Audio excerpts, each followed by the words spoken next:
मंदी जाळ पेटला धर्माची राख झाली इसकटलेली दिशाही पुरामंदी वाट गेली धुळी वाटी झालं गेलं वाऱ्यानं अवकाळी वादळात जीवन पेटून गेलं आता तरी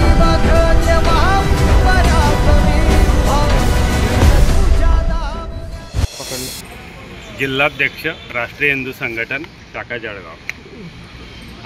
परवाची जी घटना घडलेली आहे ती अतिशय हृदयद्रावक आहे आणि आम्ही राष्ट्रीय हिंदू संघटन किंवा आपल्या हिंदू राष्ट्रामध्ये अशा घटना आम्ही कदापि सहन करणार नाहीत।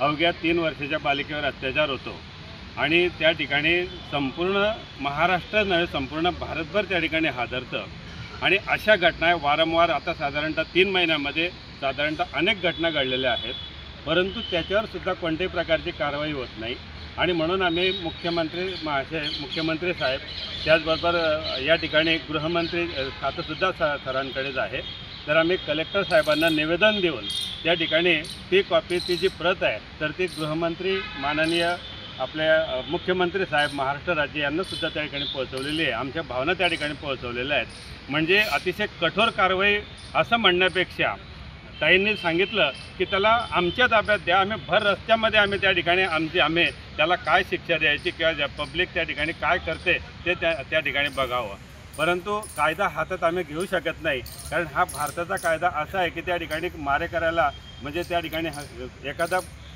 हे होऊन जातं, घातपात होऊन जातो आणि नंतर कोर्टामध्ये ते मॅटर जातं आणि म्हणून हा जो घटनाक्रम आहे तर हा फास्ट ट्रॅकमध्ये चालला जावा आणि ताबडतोब त्या ठिकाणी अवघ्या महिन्यापर्यंत त्या ठिकाणी त्या आरोपीला त्या ठिकाणी फाशीची शिक्षा देण्यात यावी आणि त्या ठिकाणी त्यांचे जे कुटुंब आहे तर त्या कुटुंबाला आर्थिक मदत असेल किंवा जे काही संरक्षण असेल तर ते सुद्धा दिलं जावं आणि म्हणून आम्ही आमच्या पत्रामध्ये सुद्धा उल्लेख केलेला आहे की ताबडतोब त्या ठिकाणी ह्या आमच्या पत्राचा आमच्या निषेधाचा त्या ठिकाणी लवकरात लवकर त्या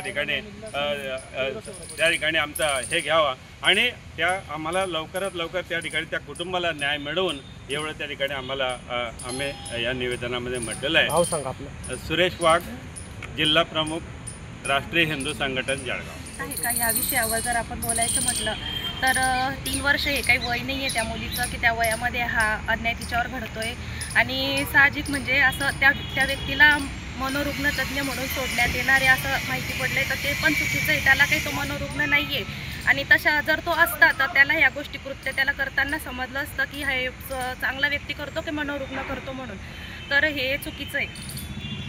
काय नाव आपलं? माझं नाव भारती महेंद्र शिंपी। काय मागणी आहे तुमची? त्या माणसाला त्या व्यक्तीला रस्त्यावर शिक्षा झाली पाहिजे, त्याला असं कुठेही वैयक्तिक शिक्षा नाही केली पाहिजे, त्याला रस्त्यावरच केली पाहिजे, तरच सर्वांना समजेल की काय पुढे काय करायचं आहे काय नाही। असं करणारा व्यक्ती घाबरला पाहिजे याच्या पुढे। ठीक, ओके।